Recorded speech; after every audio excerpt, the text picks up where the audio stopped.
এই বছর world test চ্যাম্পিয়নশিপের প্ল্যানটা করেছিলাম যে আমরা বাইরের ম্যাচগুলো কিভাবে জিততে পারি বা ড্র করতে পারি, হোমে আমরা ম্যাচ জিততে পারি, এরকম একটা প্ল্যান আমাদের ছিল, যেটা আল্লাহর রহমতে একটা ভালো রেজাল্ট একটা হয়েছে। সো আশা করব যে এই জয়ের মাধ্যমে বিশ্বাসটা আরও বাড়বে প্লেয়ারদের মধ্যে, আমাদের দর্শকদের মধ্যে।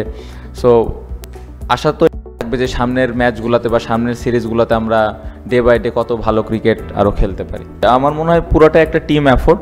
অবশ্যই মুশফিক ভাইয়ের ইনিংসটা আউটস্ট্যান্ডিং ছিল, অবশ্যই একটা স্পেশাল ইনিংস যেটা আমাদের টিমটাকে একটু আগায় নিতে সাহায্য করেছে। বাট ওভারঅল যদি আপনি পুরো ম্যাচটা দেখেন, ব্যাটিং, বোলিং, ইভেন আমাদের ফিল্ডিংটা যদি দেখেন, পুরো একটা টিম এফোর্ট ছিল। এবং আমি অ্যাজ এ ক্যাপ্টেন হিসেবে যেটা সবসময় চিন্তা করি যে টিম হিসেবে যেন আমরা প্রত্যেকটা ম্যাচ ভালো খেলি, কখনো রেজাল্ট হবে কখনো হবে না, বাট আমরা যেন টিম হিসেবে খেলি। যে জিনিসটা আমার মনে হয় এই ম্যাচে একদমই আমরা প্রত্যেকটা বক্স, ম্যাক্সিমাম বক্স আমরা টিক দিয়েছি। সো খুবই ভালো লাগছে। এই টেস্টটা বৈষম্য বিরোধী ছাত্র জনতা আন্দোলনে যারা প্রাণ হারিয়েছেন, এই জয়টা তাদেরকে উৎসর্গ করেছে এবং তাদের জন্য টিমের পক্ষ থেকে অনেক অনেক দোয়া।